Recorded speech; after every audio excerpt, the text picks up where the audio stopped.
Apa yang terbersit di pikiran Anda ketika mendengar Kalimantan Timur?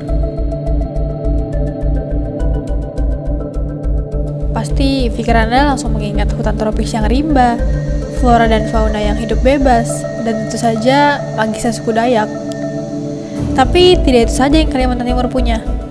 Salah satu kota besar di provinsi ini juga mempunyai pesisir pantai yang indah membentang dan lautan luas yang berpadu mesra dengan Selat Makassar.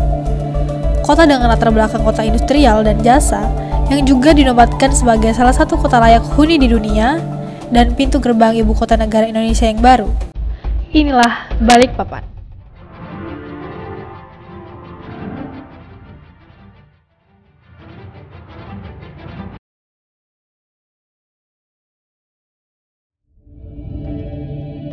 Balikpapan dalam beberapa tahun terakhir ini telah mengalami perkembangan yang sangat pesat.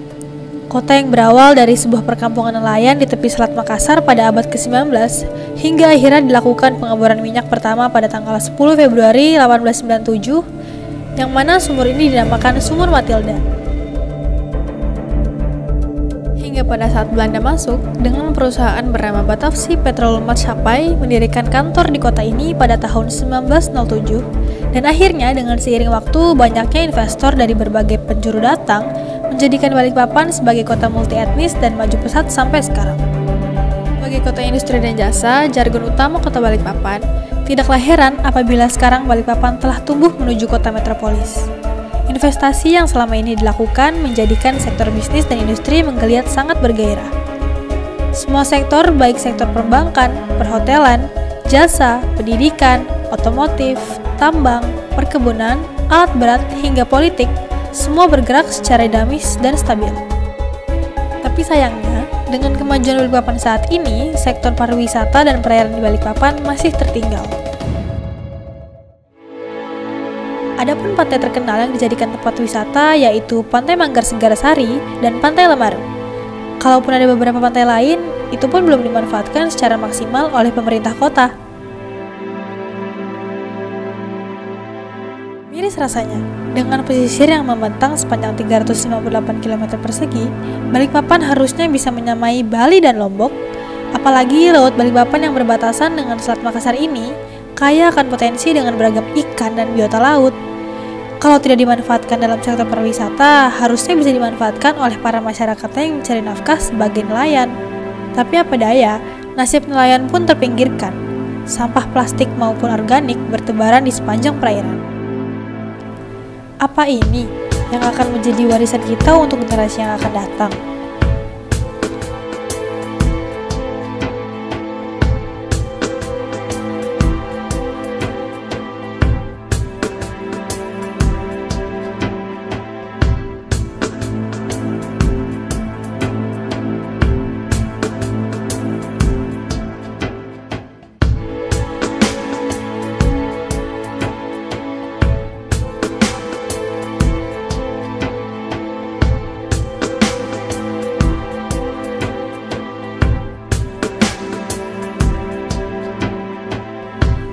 Laut Balikpapan dulunya memiliki air yang jernih sampai terlihat ke dasarnya.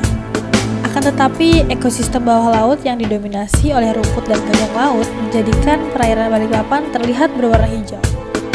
Berbagai macam jenis biota laut, hingga hewan yang dilindungi seperti dugong, pesut, hingga koral berbagai warna, dulunya masih berjumlah banyak dan hidup bebas.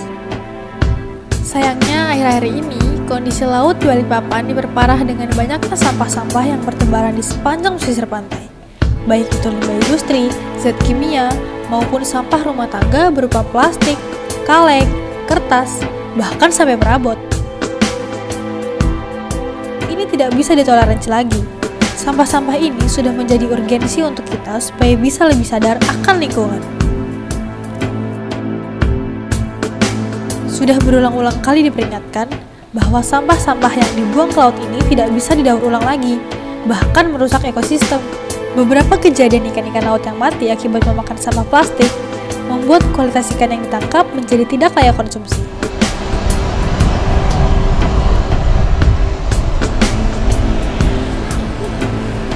Hal ini diperparah dengan adanya kejadian tumpahan minyak ke kelautan Balikpapan. Tumpahan minyak tersebut diduga berasal dari patahnya pipa perusahaan minyak terbesar milik negara ini yang membuat permasalahan semakin runyam dan berdampak buruk terhadap lingkungan.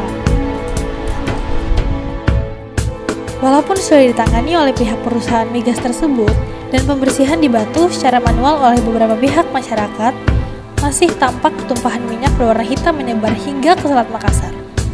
Tak hanya sempat menelan korban jiwa, pencemaran ini juga merusak ekosistem laut. Dengan adanya kasus tersebut membuat sektor nelayan menjadi semakin sulit untuk bekerja. Para nelayan tengah laut yang biasanya mendapatkan hasil tangkapan 50 kg sekarang hanya mendapatkan 10 sampai 20 kg saja. Hasil tangkapan yang biasanya beragam dari cumi-cumi, udang, dan beragam jenis ikan lainnya sekarang harus bercampur dengan sampah yang ikut naik ke jalan.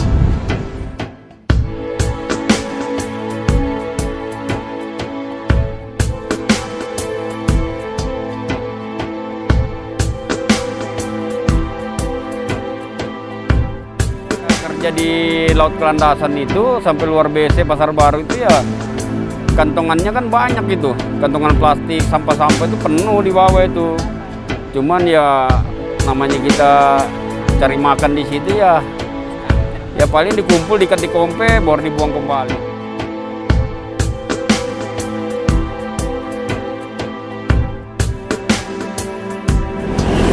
Nasib nelayan semakin tidak menentu dengan terbitnya keputusan dari pihak pemerintah tentang masuknya investor yang mendirikan berbagai industri di daerah perairan Balikpapan.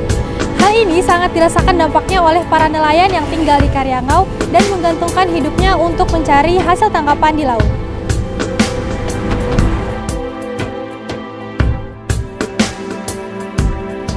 Dengan keluarnya SK Gubernur Kaltim pada tahun 2010 tentang pembentukan tim persiapan pengelola kawasan industri Karyangau oleh Awang Farouk Ishak yang menjabat saat itu, menarik banyak investasi masuk ke Karyangau sampai saat ini.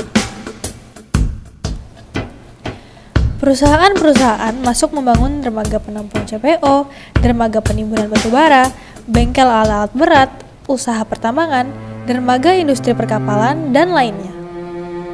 Lahan-lahan yang dipakai perusahaan di sekitar wilayah pesisir tersebut sebagian besar sudah dibeli. Dengan adanya pencemaran laut di awal tahun 2020 ini, masuknya virus corona membuat permasalahan nelayan semakin rumit. Sebanyak 1.442 nelayan terdampak pandemi virus corona dan angka ini kemungkinan akan semakin bertambah. Ya jauh sih Pak, dalam arti kata berapa persen gitu nah. Ya ibaratnya kemarin mungkin kita penghasilan bisa 80%, semenjak pandemi ini kan harga penjualan itu jauh betul, drastis turunnya itu jauh, mencapai 40% turunnya. Hampir setengah.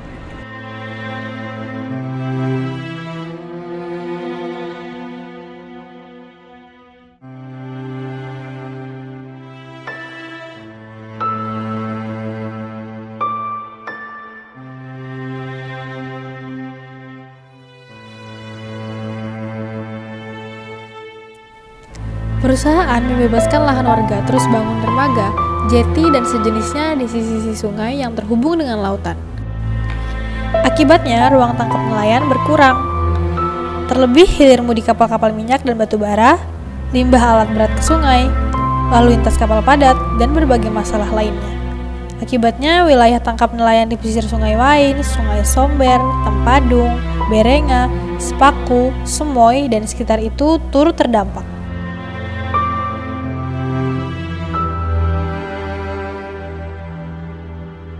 Adanya pembatasan sosial dan berkurangnya daya beli masyarakat mengakibatkan distribusi ikan antar daerah pun ikut terhambat. Kebanyakan dari mereka pun mengeluh kesulitan mendapatkan bahan paku atau pakan ikan. Karena selama ini dipasok dari luar daerah, bahkan ada yang dipasok dari luar negeri. Tingginya harga pakan dan menurunnya permintaan ikan segar di pasar-pasar tradisional Balikpapan membuat para nelayan semakin menjerit.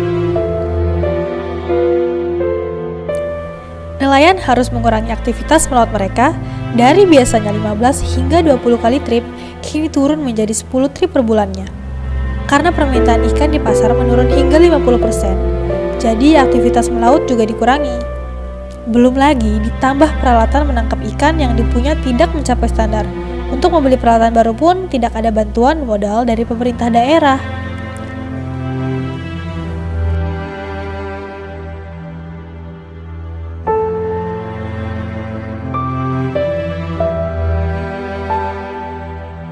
Di balik peliknya kehidupan nelayan Balikpapan saat ini, mereka masih berjuang untuk mencari nafkah ke tengah lautan. Mereka bersyukur apapun keadaan laut saat ini, sembari berharap adanya bantuan yang akan datang untuk mempermudah urusan mereka.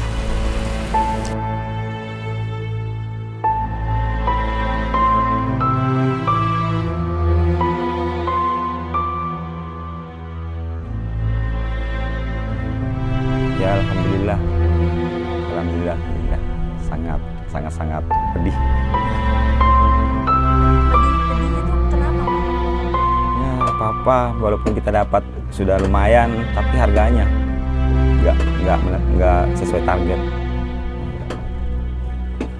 Harga yang kemarin bagus, ini barang-barang sudah turun semua harga.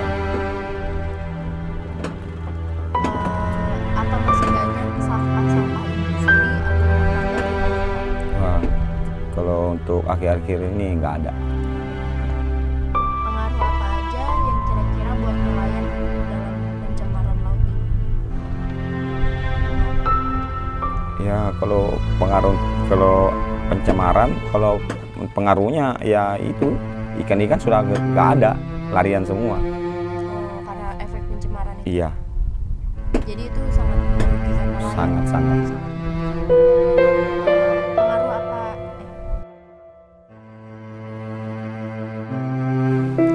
Untuk para nelayan kecil seperti mereka, tidak banyak hal yang diminta selain peralatan tangkapan yang legal dan mumpuni, surat izin sebagai nelayan, juga asuransi jiwa maupun kesehatan untuk para nelayan dan keluarga mereka. Dok untuk kapal mereka pun harus segera didirikan, agar kapal mereka yang biasanya tertambat tidak beraturan di pesisir pantai, tidak gampang korosi ataupun tercuri. Suntikan modal berupa dana pun juga sangat diharapkan untuk mereka gunakan sebagai perawatan kapal atau perbaikan peralatan tangkapan ikan. Untungnya, pemerintah Kota Balikpapan sekarang mulai menyisir segala permasalahan yang terjadi di perairan Balikpapan. Pemkot sudah menurunkan satgasnya untuk mengangkut sampah yang bertebaran maupun terendam di lautan. Tumpahan minyak dan batu bara pun sudah perlahan mulai menghilang. Dan bantuan sembako juga diberikan untuk para nelayan kecil. Langkah demi langkah, Pemkot Kota mulai bergerak untuk menjaga perairan Balikpapan. Sudah saatnya kita melakukan aksi nyata. Pungutlah sampah-sampah yang berserakan di pesisir pantai. Mulailah gerakan satu langkah satu sampah yang dipungut ketika kita berjalan menikmati keindahan pantai. Berhenti memakai pukat harimau dan bom ikan. Berhenti merusak terumbu karang dan koral sebagai rumah para ikan maupun biota laut lainnya.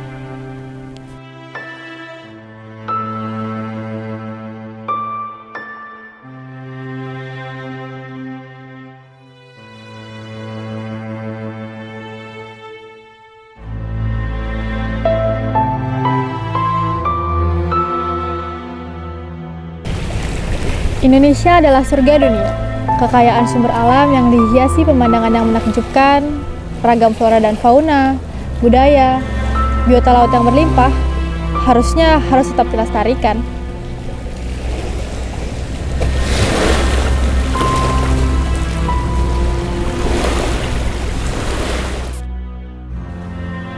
Dan untuk langkah pertama yang harus dilakukan dalam penanganan tumpahan minyak di laut adalah dengan cara melokalisasi tumpahan minyak menggunakan pelampung pembatas. Dan setelah itu menggunakan beberapa teknik seperti in situ burning, penyisihan secara mekanis, bioremediasi, penggunaan sorben, dan penggunaan bahan kimia dispersan. Mengawasi setiap kapal tanker maupun batu bara yang hilir mudik juga harus dilakukan secara rutin, agar tumpahan minyak dan batu bara tidak terjadi lagi. Bantuan modal dana dan peralatan yang mumpuni bisa diberikan kepada para nelayan, dan juga asuransi kesehatan dan surat izin nelayan juga harus mulai dilakukan. Semua hal ini harus dilakukan dari sekarang, agar Balikpapan menjadi kota yang layak huni bagi siapapun yang tinggal. Balikpapan, kota beriman. Sudah sejak lama kita mendapatkan Piala Adipura sebagai kota yang terbersih, ditambah dengan prestasi sebagai salah satu kota layak huni di dunia. Harusnya kita sebagai masyarakat yang pendatang pun harus mengikuti perilaku kebersihan yang sudah menjadi tradisi.